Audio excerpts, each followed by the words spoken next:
Halo guys, welcome back again to my channel bersama saya Hansen di sini dan seperti biasanya setiap harinya saya akan buatkan video seputar cryptocurrency. Apa kabar kalian hari ini semuanya? Semoga dalam keadaan yang baik-baik saja. Teman-teman, kita melihat Bitcoin pada akhirnya mengalami rebound atau kita bisa sebut sebagai relief rally sesuai dengan ekspektasi kita dalam 1-2 hari terakhir. Dan kita bakalan bahas di video hari ini kira-kira apa yang bisa kita expect berikutnya, apakah relief rally ini akan usai dalam waktu yang singkat, ataukah masih ada chance kita bisa bergerak jauh lebih tinggi, ataukah ada potensi yang mengkhawatirkan yang membuat kita bisa kembali drop dan break di bawah $60.000. Kita bakalan bahas beberapa senario tersebut di video hari ini, diikuti beberapa data dan juga berita yang menurut saya cukup penting untuk kalian simak. Jadi stay tune terus sampai akhir video.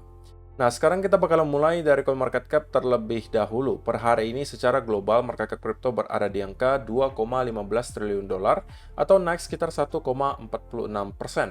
Dari top 10 coin sendiri kita juga melihat keadaannya rata-rata berwarna hijau, kenaikannya ranging antara 0, sekian persen hingga kurang lebih 3%. Dan yang menjadi top performer hari ini adalah Solana dengan kenaikan 3,40% ke 142,77 dolar. So, itu adalah outlook sementara dari beberapa top coin yang ada. Sekarang kita langsung aja masuk ke beberapa data dan berita terbaru hari ini. Yang pertama teman-teman, seiring dengan penurunan harga Bitcoin sebenarnya beberapa hari terakhir, itu juga selaras dengan apa yang kita lihat di spot Bitcoin ETF. Kalau teman-teman perhatikan di sini, dari tanggal 3 Oktober, kita memang melihat ada outflow ya, terjadi di spot Bitcoin ETF. Di tanggal 3 Oktober, itu BlackRock menjual 228 Bitcoin, ARK Invest itu kemudian di tanggal 4 Oktober juga menjual kurang lebih 953 Bitcoin, dan Fidelity menjual 611 Bitcoin. Walaupun kita mendapatkan ada sedikit recovery ketika BlackRock kemudian membeli sebesar 592. Tapi regardless, walaupun BlackRock membeli, tapi secara net ini masih negatif, teman-teman, atau defisit. Atau kita bisa katakan kemarin itu hari outflow. Nah, inilah alasan teman-teman kenapa saya sampaikan mungkin ini udah beberapa kali sebelumnya, bahwa kita memerlukan adanya konsistensi inflow dari spot Bitcoin ETF untuk dapat mendukung Bitcoin break ke area all-time high yang baru. Nah, sampai detik ini, unfortunately kita belum melihat ada konsistensi dari segi inflow spot Bitcoin ETF. Yang ada itu sesekali kita mendapatkan ada inflow, tapi tiba-tiba ada outflow, inflow, kemudian outflow lagi, dan lain seterusnya. Yang membuat harga Bitcoin juga tercermin konsolidasi. Jadi lebih banyak kadang-kadang penjualnya, kadang-kadang lebih banyak pembelinya. Ya, yang terjadi di chart tentunya adalah semacam konsolidasi atau choppy movement. Nah, itulah yang telah kita lihat selama berbulan-bulan terakhir, teman-teman. Dan kalau misalnya ada satu katalis yang kemudian bisa membuat spot Bitcoin ETF kembali sentimennya menjadi sangat positif dan konsisten, kemudian inflow-nya positif, nah itu yang mungkin bisa menjadi salah satu clue bahwa kemungkinan besar kita akan bisa break ke area all-time high yang baru. Tapi untuk sementara, satu hari terakhir kita melihat ada net outflow. Itu juga lah yang membuat Bitcoin sepertinya kesulitan ya untuk dapat mendapatkan momentum yang terlalu bullish. Yang berikutnya teman-teman, kalau misalnya kita melihat liquidation heat map per hari ini, sebenarnya ada berita buruk, ada berita baiknya lah gitu ya. Kita mulai dari berita buruknya dulu mungkin. Adalah bahwa jika teman-teman perhatikan, untuk 48 jam atau kurang lebih 3 hari terakhir lah ya, setelah Bitcoin berhasil menjauhi area 60.000, kita melihat tumpukan likuidasi di area 60 sampai roughly 59.500 itu banyak banget teman-teman. Menunjukkan bahwa memang banyak sekali orang-orang yang kemudian melakukan long di sekitaran area 60.000. Oke? That's not a good sign, obviously. Tetapi, sekali lagi ya teman-teman, tidak ada keharusan bagi sebuah area likuidasi untuk disentuh. Oke? Kita bisa katakan bahwa ada chance kalau misalnya kita melanjutkan penurunan, maka harusnya area inilah yang pertama bakalan dituju, tetapi itu juga harus didukung dari segi price action. Itu yang mau saya sampaikan, teman-teman. Karena bukan berarti semua area likuidasi yang terbentuk itu harus kita sentuh. Karena kalau itu yang terjadi, maka sebenarnya kalau teman-teman perhatikan di 6 bulan terakhir, area likuidasi di bawah itu juga tidak kalah banyak kok. Di sekitaran area 57.000, ya kan, 56.000, itu juga masih ada tumpukannya. Tetapi itu tidak kita sentuh, teman-teman. Jadi sekali lagi, tidak ada keharusan bagi kita untuk menyentuh ke beberapa area likuidasi selama price action-nya tidak mendukung. Itu aja. Nah, tetapi berita baiknya, teman-teman, kalau misalnya kita melihat ya 2 minggu terakhir, 1 bulan terakhir, ya sebenarnya perbandingannya sangat-sangat tidak seimbang ya antara area likuidasi yang berada di bawah 60.000 dengan apa yang kita lihat di atas 62.000. Karena dari area 62.700 sampai ke kurang lebih area 67.000 dolar, teman-teman, itu ada berbagai tumpukan area likuidasi. So, ini adalah sebuah hal yang tentunya sangat positif untuk kita lihat jika kita mau mendapatkan dukungan ya dari market maker untuk mendorong harga ke atas.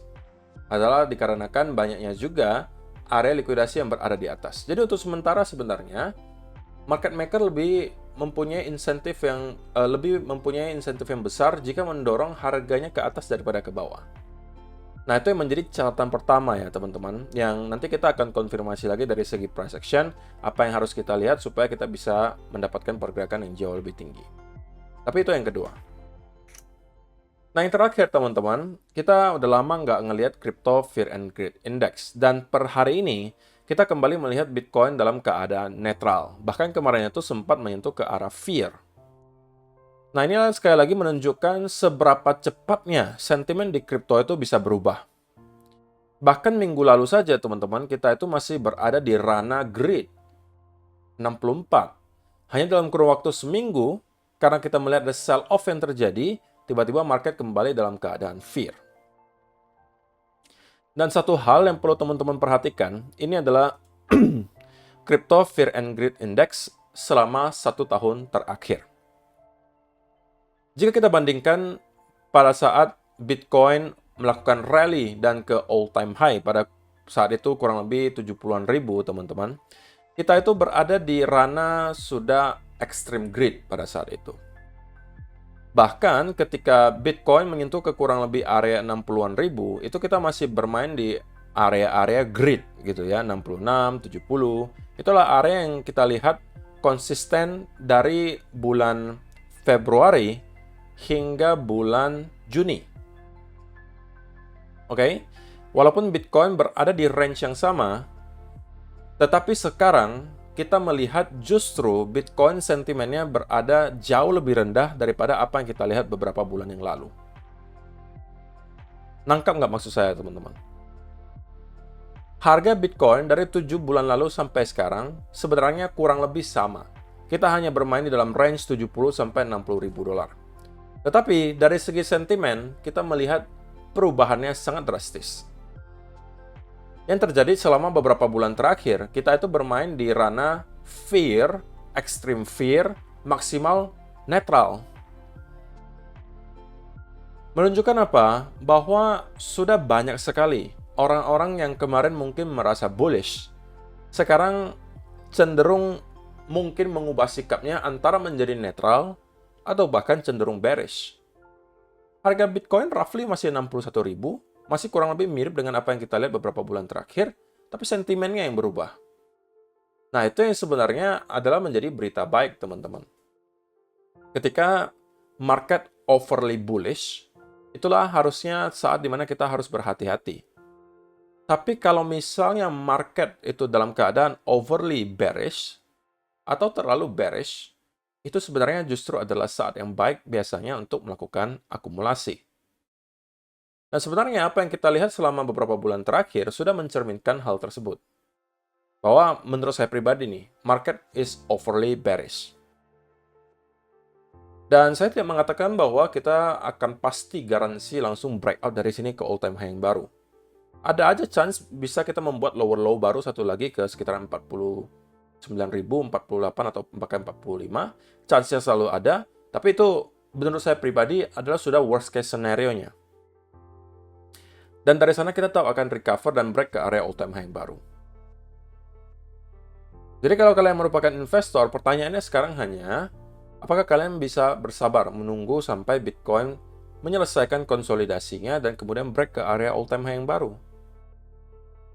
Sebenarnya tidak perlu kalian selalu panikan setiap kali ada koreksi yang terjadi, gitu kan? Justru ini kalian kalau misalnya lihat dari perspektif yang lain, ini adalah justru semacam gift, gitu ya, semacam hadiah dari market ke kalian. Bahwa kalian masih dikasih kesempatan berbulan-bulan untuk dapat melakukan akumulasi di sekitaran area range 70, 60, sampai 50 ribu dolar. Kalian tidak akan peduli kalian belinya di 60, 50, atau 65, 70. Kalau misalnya Bitcoin akhirnya akan nyampe ke area 100 ribu, 120 ribu. Ya tetap sama-sama bakalan cuan gitu. Ya kan? Jadi kalau misalnya kalian melihatnya dari perspektif itu, ya harusnya kalian tidak bakalan panikkan ya setiap kali ada koreksi, justru kalian happy karena berarti kalian lagi-lagi dikasih kesempatan oleh market untuk membeli dengan harga yang lebih murah. That's it. Nah, sebelum kita masuk ke chart, teman-teman, sebenarnya saya mau sampaikan bahwa saat-saat seperti ini, ketika market dalam keadaan yang choppy, teman-teman, untuk kalian dapat mengumpulkan dana lebih banyak gitu kan. Salah satu caranya adalah kalian dengan mencari project-project yang bakalan melakukan airdrop. Tapi jangan sembarangan, teman-teman. Jangan sampai kalian masuk ke airdrop yang sudah mainstream. Sama seperti apa yang kita lihat di Hamster Combat kemarin.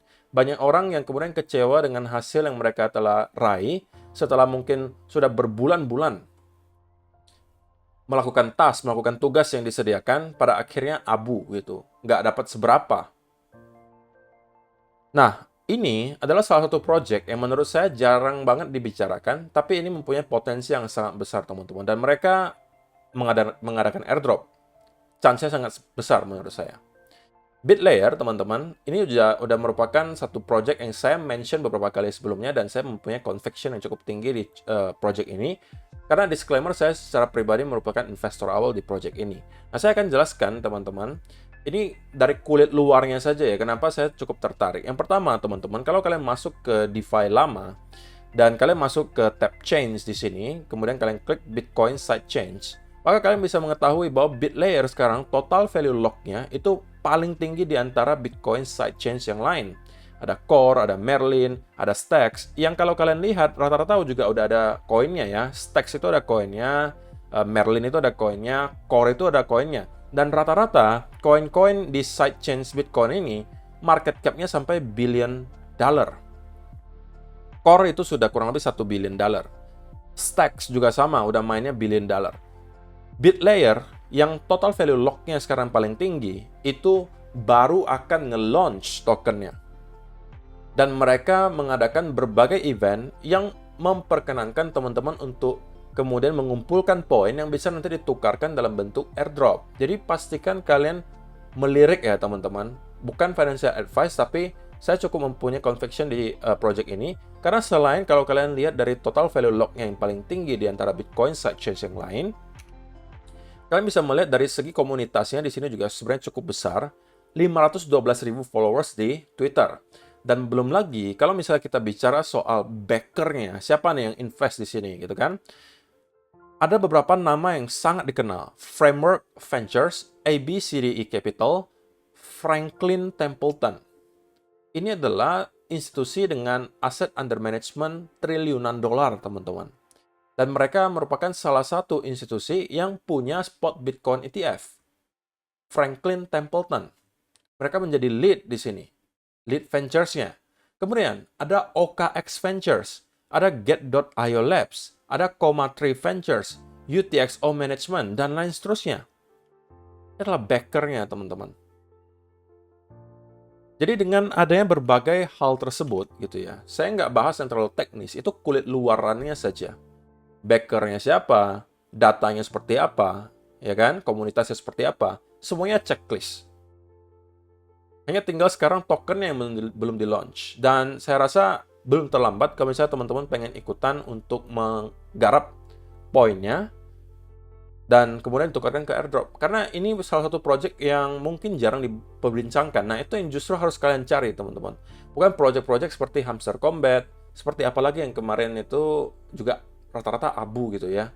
Kalau yang kalian lihat dibicarakan di mana-mana airdrop-nya, yang penggarapnya sudah berjuta-juta, ya kalian nggak boleh taruh harapan terlalu banyak, teman-teman. Ya karena pembagiannya nggak mungkin dapatnya banyak.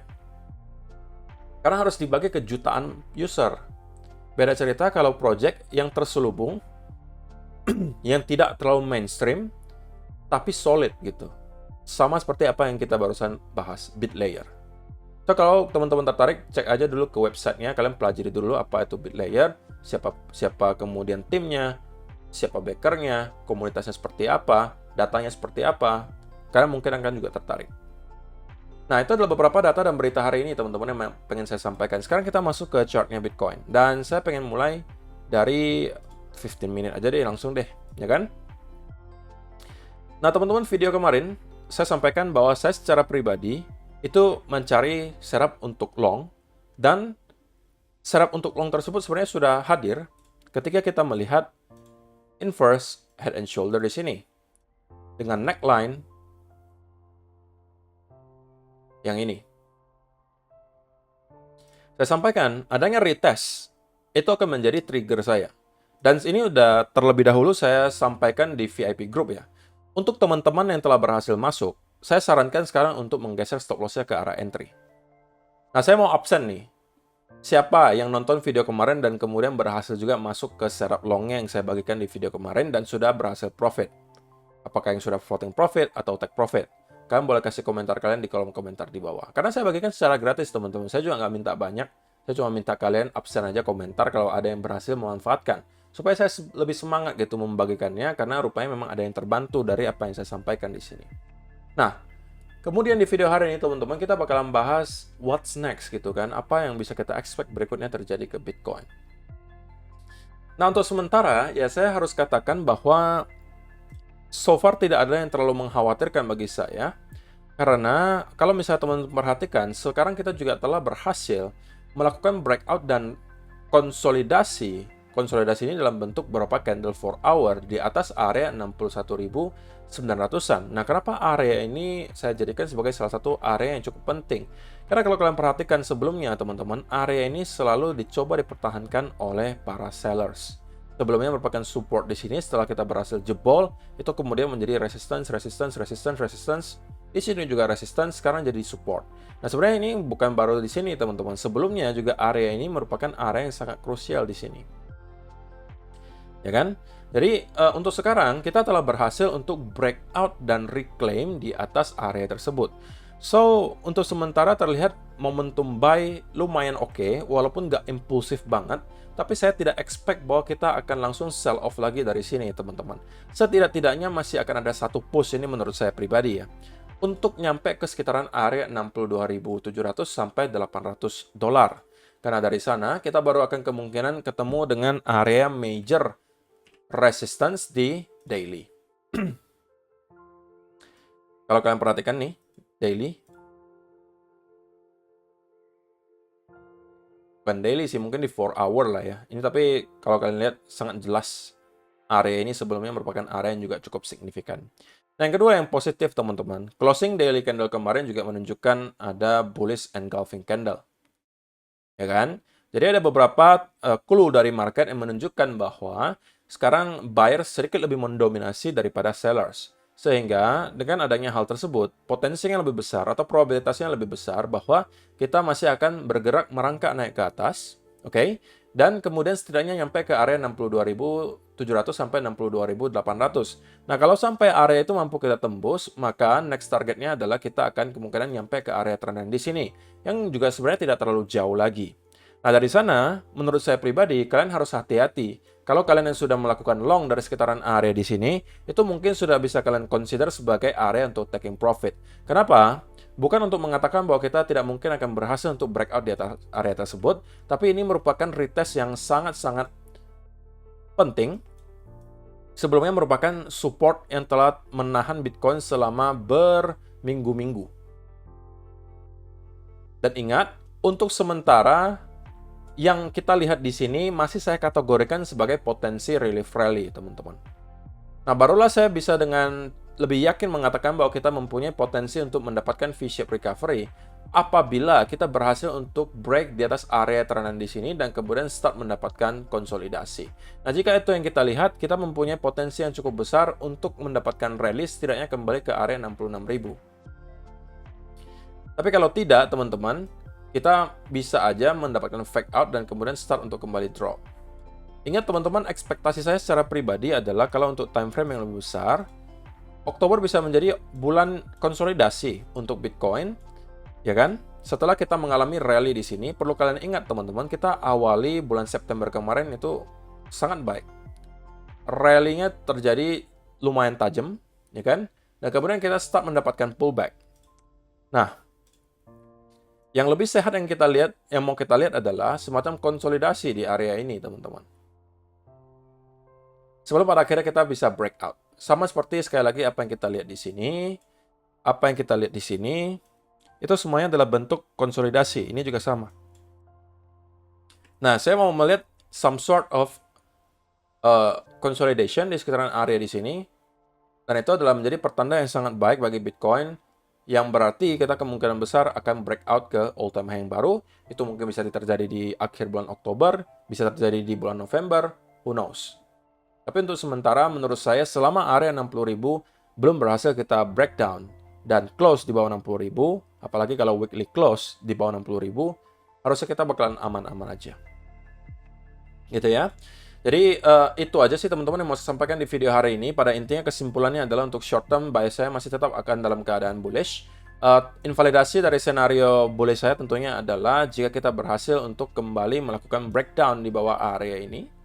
Terlebih lagi breakdown di bawah area trendline di sini. Dan kemudian start mendapatkan ada konsolidasi. Nah, jika itu yang kita lihat teman-teman, maka ini adalah pertanda dari market bahwa kita kemungkinan akan kembali nge-retest ke area 60.000 atau bahkan break ke area lower low yang baru. Tapi sebelum hal tersebut terjadi, biasnya masih akan tetap bullish. Dan sekali lagi saya pesan, untuk teman-teman yang telah berhasil masuk, terutama untuk teman-teman yang berada di grup VIP, please sudah menggeser stop loss-nya ke arah entry, jangan sampai kalian terlalu greedy dan kemudian justru berujung pada loss. Ketika kalian menggeser stop loss-nya ke arah entry, harusnya tidak akan ada lagi beban di pundak kalian, karena yang terjadi hanya adalah antara kalian akan mendapatkan profit atau kalian akan keluar dalam keadaan break even. So, itu aja untuk video hari ini teman-teman. Semoga kalian bisa mendapatkan manfaat dari video hari ini. Terima kasih untuk kalian yang telah menonton sampai selesai. See you in the next video. Bye-bye.